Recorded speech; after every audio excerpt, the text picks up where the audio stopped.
सिंधु मजा 6 केनाल जेके चोलिस्तान के आबाद करे सिंधु के बर्बाद करण जी जेका साज़िश थी वई आहे उन हवाले सां चेंबर ऑफ एग्रीकल्चर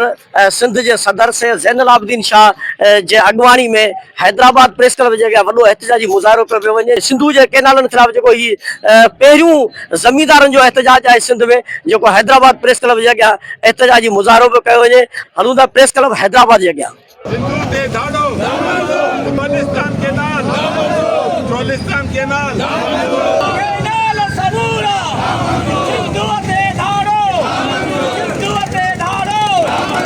सिंध सरापा हींअर एहतजाज है ये आबादगार चैंबर ऑफ एग्रीकल्चर जो एहतजाज कयो है इन हवाले सां को मौक़िफ़ है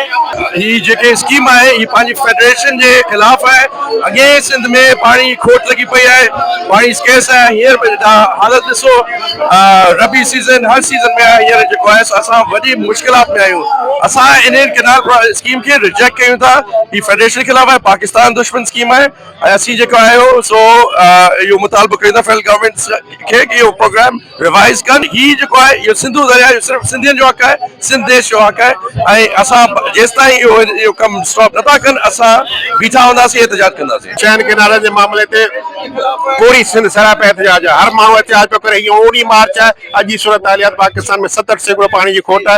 इहा जेकॾहिं सूरत हाल रही तो नवा 6 केनाल ठहिया तो सूरत हालियात थींदी तो जनवरी में पीअण जो पानी शहर में कोन तो आबादी परी ॻाल्हि इन जे करे वॾी रुकार जी बदहाली जी सूरत हाल थी वेंदी। इन जे करे असीं वफ़ाक़ी हुकूमत खे अपील था करियूं अर्ज़ा करियूं तो फौरन ख़ासि करे चोलिस्तान केनाल जो कमु बंदि करे वफ़ाक़ी हुकूमत वफ़ाक़ी वज़ीर अहसन इक़बाल जो ऐलान करे चोलिस्तान केनाल ते जेको कमु थियो उहो थी वियो ख़तमु। हाणे हुनजी हिकिड़े फुट जी खाटी कोन थींदी न हुन में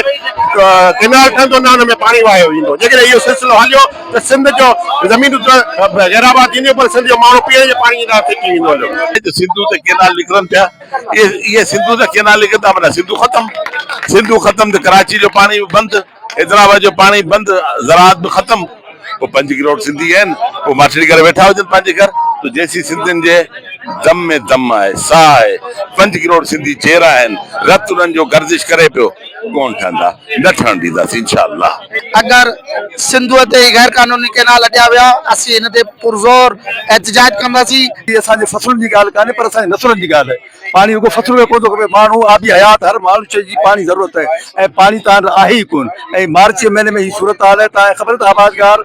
रुगो आबादगार को हर मकतब फ़िक्र जो माण्हू एहतजाज में शामिल है। असांजो जेसिताईं सिंधी जो हिकिड़ो बच्चो भी सिंध जो जहिड़ो आहे हयात है थी केनाल न ठहंदा ही सम्झंदा असां केनाल ठाहे सिंध जो पाणी बंदि कंदासीं हाणे चेरनि खां पुछो असांजो पाणी बंदि कंदासीं बंदरगाह किथां अथव तव्हांजी कहिड़ी रसद वेंदी प्लस में तव्हांजो गैस जेको असांजे सभिनी हिननि डिस्ट्रिक्टनि मां निकिरे थो सां गॾु ॿियूं सब डिस्ट्रिक्टनि मां निकिरे थो उहो गैस तव्हांजो सभु पंजाब खयो था वञो उहो कीअं खणी वेंदा पेट्रोल हितां खणी पंजाब था शिफ्ट कयो कीअं कंदा कोयलो हितां असांजो कोयलो खणी वञी था बिजली ॾियो तव्हां पिंडी खे या कीअं त ॾींदो या कोन ॾींदासीं असां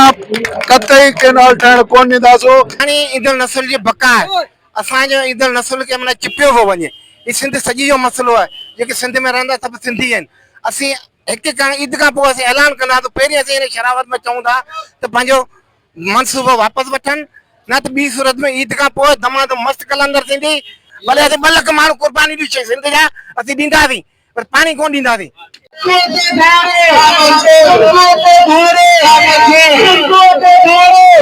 सिंधु मां जेके 6 केनाल कढिया पिया वञनि सिंध सुकण जी जेका साज़िश कई वई आहे उन हवाले सां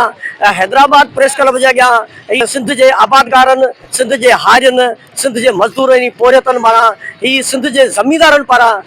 ऐवान ज़रायत जे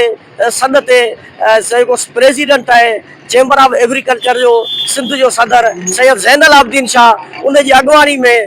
चैंबर ऑफ एग्रीकल्चर ऑफिस खां हैदराबाद प्रेस क्लब ताईं सिंधु मां 6 केनाल निकिरनि उन जे हवाले सां प्रेस क्लब पहुता ख़िताब कयो ऐं उन्हनि इहा मुतालबो कयो त असांजो जेसि ताईं सिसी में साह आहे तेसि ताईं असां इहे केनाल कंहिं बि सूरत में ठाहिण न ॾींदासीं। कैमरामैन टीम सां गॾु हसन पवर हैदराबाद।